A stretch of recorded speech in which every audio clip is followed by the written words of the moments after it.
بسم الله الرحمن الرحيم. طه ما أنزلنا عليك القرآن لتشقى إلا تذكرة لمن يخشى تنزيلا ممن خلق الأرض والسماوات العلى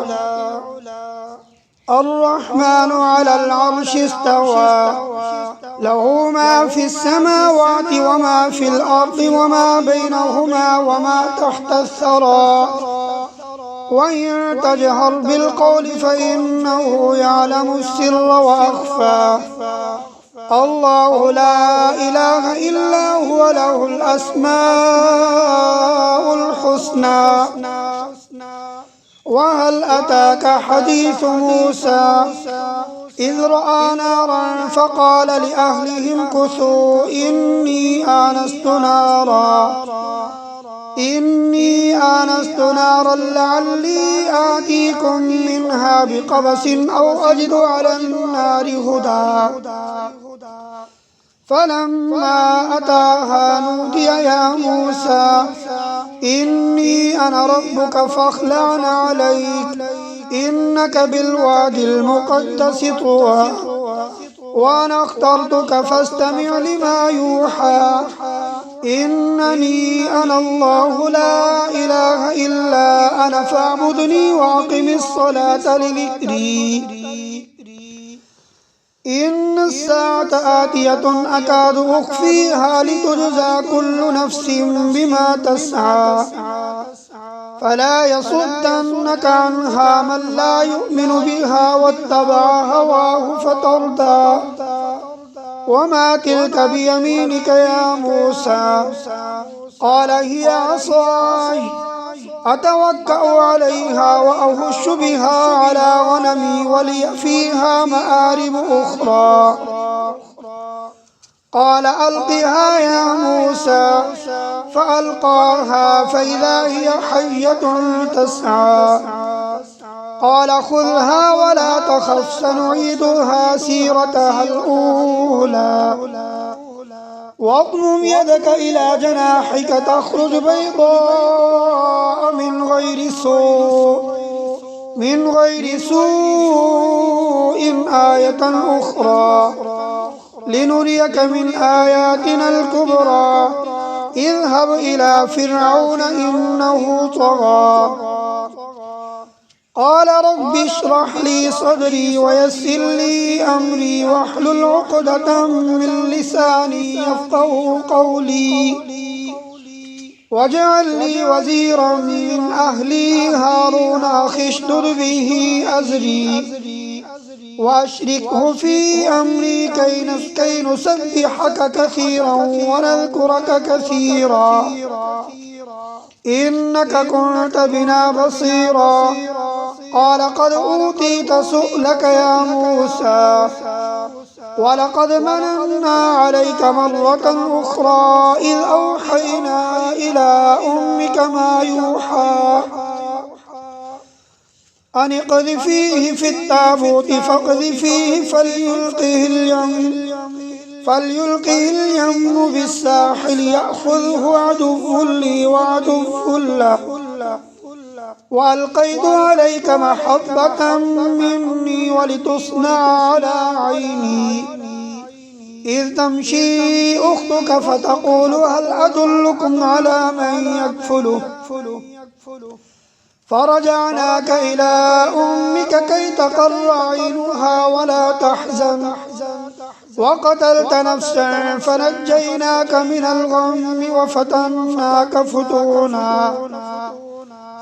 فلبثت سنين في أهل مدين ثم جئت على قدري يا موسى واصطنعتك لنفسي اذهب أنت وأخوك بآياتي ولا تنيا في ذكري اذهبا إلى فرعون إنه طغى فقولا له قولا لينا لعله يتذكر أو يخشى قالا ربنا إننا نخاف أن يفرط علينا أو أن يطغى قال لا تخافا إنني معكما أسمع وأرى فأتياه فقولا إنا رسولا ربك فأرسل معنا بني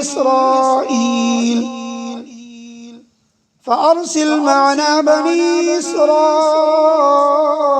ولا تعذبهم قد جئناك بآية من ربك والسلام على من اتبع الهدى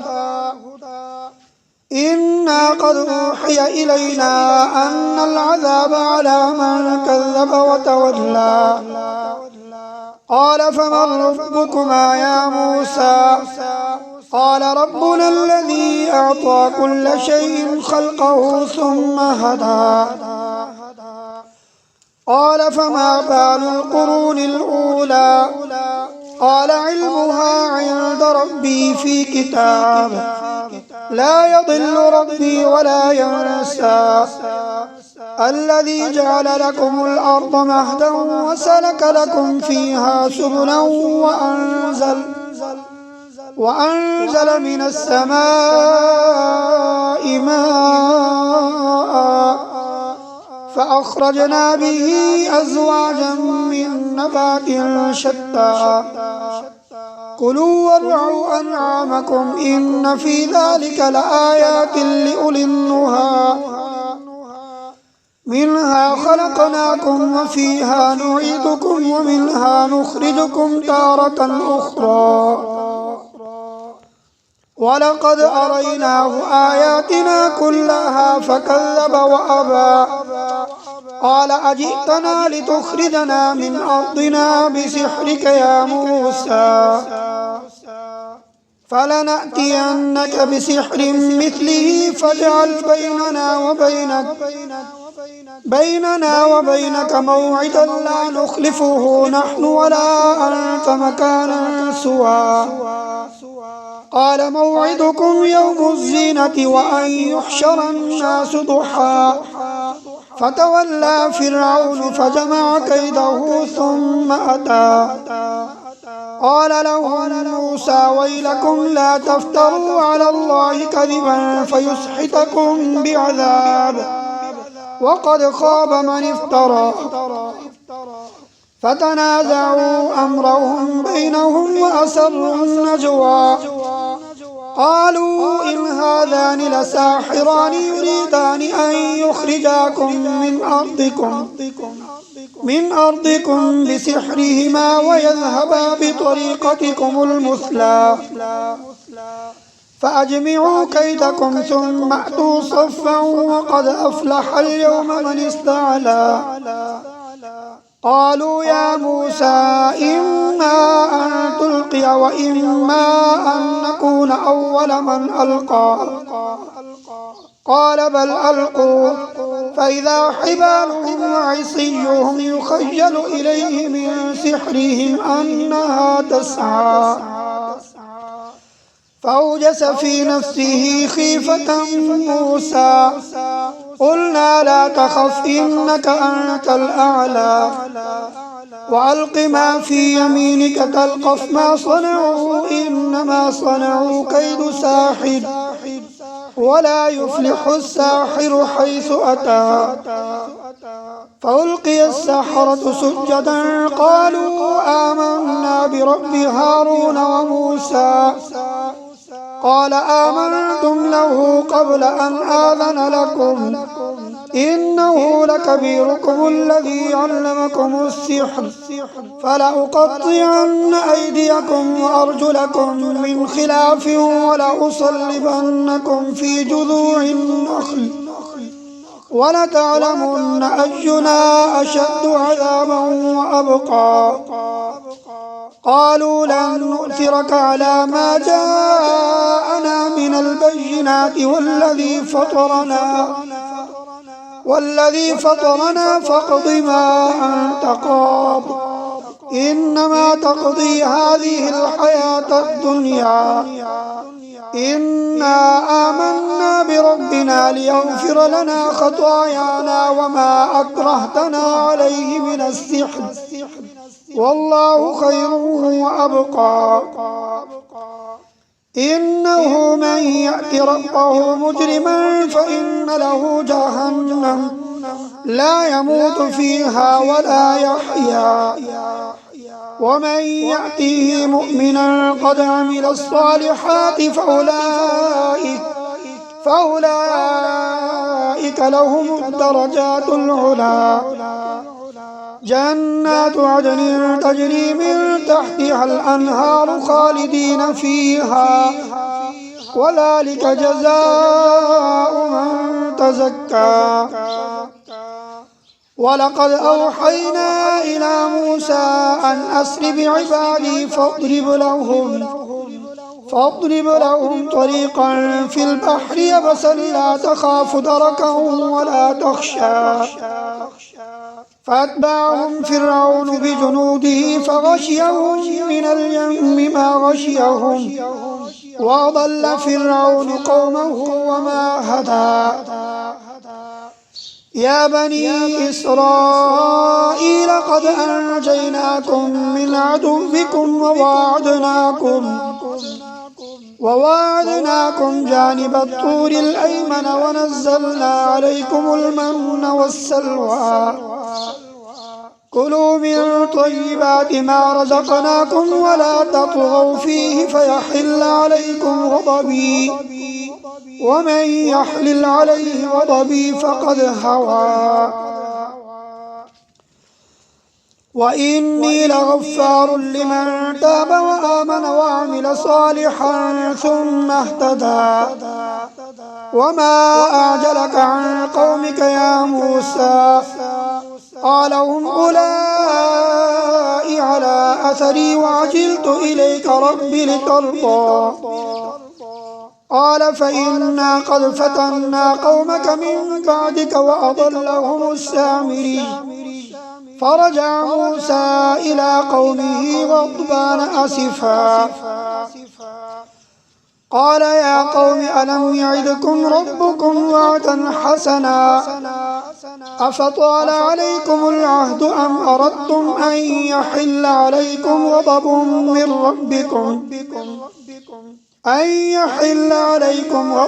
من ربكم فأخلفتم موعدي قالوا ما أخلفنا موعدك بملكنا ولكننا حملنا أوزارا من زينة القوم فقذفناها فكذلك ألقى السامري فأخرج لهم عجلا جسدا له خوار فقالوا هذا إلهكم وإله موسى فنسي أفلا يرون ألا يرجع إليهم قولا ولا يملك لهم ضرا ولا نفعا ولقد قال لهم هارون من قبل يا قوم إنما فتنتم به وإن ربكم الرحمن فاتبعوني وأطيعوا أمري قالوا لن نبرح عليه عاكفين حتى يرجع إلينا موسى قال يا هارون ما منعك إذ رأيتهم ضلوا ألا تتبعني أفعصيت أمري قال يا ابن أم لا تأخذ بلحيتي ولا برأسي إني خشيت أن تقول فرقت بين بني إسرائيل ولم ترقب قولي قال فما خطبك يا سامري قال بصرت بما لم يبصروا به فقبضت قبضة من أثر الرسول فنبذتها وكذلك سولت لي نفسي قال فاذهب فإن لك في الحياة أن تقول لا مساس وإن لك موعدا لن تخلفه وانظر إلى إلهك الذي ظلت عليه عاكفا لنحرقنه ثم لننسفنه في اليم نسفا إنما إلهكم الله الذي لا إله إلا هو وسع كل شيء علما كذلك نقص عليك من أنباء ما قد سبق وقد آتيناك من لدنا ذكرا من أعرض عنه فإنه يحمل يوم القيامة وزرا خالدين فيه وساء لهم يوم القيامة حملا يوم ينفخ في الصور ونحشر المجرمين يومئذ زرقا يتخافتون بينهم إن لبثتم إلا عشرا نحن أعلم بما يقولون إذ يقول أمثلهم طريقة إن لبثتم إلا يوما ويسألونك عن الجبال فقل ينسفها ربي نسفا فيذرها قاعا صفصفا لا ترى فيها عوجا ولا أمتا يومئذ يتبعون الداعي لا عوج له وخشعت الأصوات للرحمن فلا تسمع إلا همسا يومئذ لا تنفع الشفاعة إلا من أذن له الرحمن ورضي له قولا يعلم ما بين أيديهم وما خلفهم ولا يحيطون به علما وعنت الوجوه للحي القيوم وقد خاب من حمل ظلما ومن يعمل من الصالحات وهو مؤمن فلا يخاف ظلما ولا هضما وكذلك أنزلناه قرآنا عربيا وصرفنا فيه من الوعيد لعلهم يتقون أو يحدث لهم ذكرا فتعالى الله الملك الحق ولا تعجل بالقرآن من قبل أن يقضى إليك وحيه وقل رب زدني علما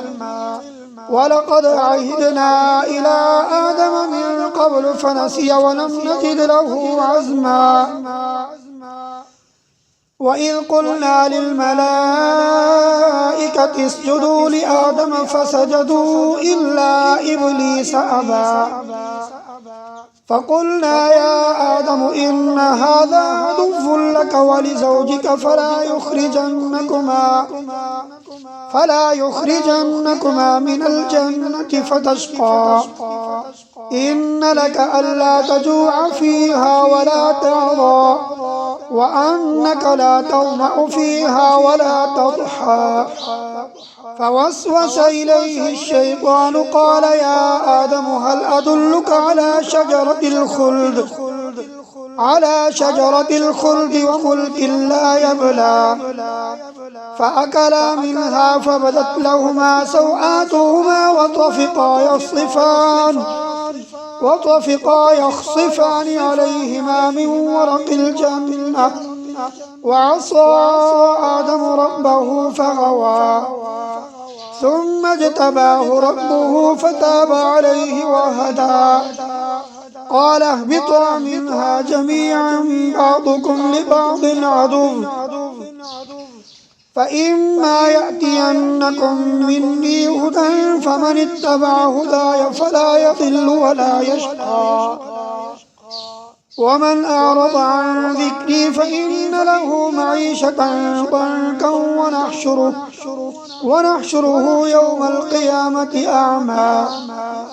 قال رب لم حشرتني أعمى وقد كنت بصيرا قال كذلك أتتك آياتنا فنسيتها وكذلك اليوم تنسى وكذلك نجزي من أسرف ولم يؤمن بآيات ربه ولعذاب الآخرة أشد وأبقى أفلم يهد لهم كم أهلكنا قبلهم من القرون يمشون في مساكنهم إن في ذلك لآيات لأولي النهى ولولا كلمة سبقت من ربك لكان لزاما وأجل مسمى فاصبر على ما يقولون وسبح بحمد ربك قبل طلوع الشمس وقبل غروبها ومن آناء الليل فسبح وأطراف النهار لعلك ترضى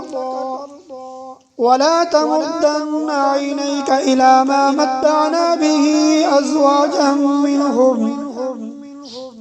أزواجا منهم زهرة الحياة الدنيا لنفتنهم فيه ورزق ربك خير وأبقى وأمر أهلك بالصلاة واصطبر عليها لا نسألك رزقا نحن نرزقك والعاقبة للتقوى وقالوا لولا يأتينا بآية من ربه أولم تأتيهم بينة ما في الصحف الأولى ولو أنا أهلكناهم بعذاب من قبله لقالوا ربنا لولا أرسلت إلينا رسولا فنتبع آياتك من قبل أن نذل ونخزى قل كل متربص فتربصوا فستعلمون من أصحاب الصراط السوي ومن اهتدى صدق الله العظيم.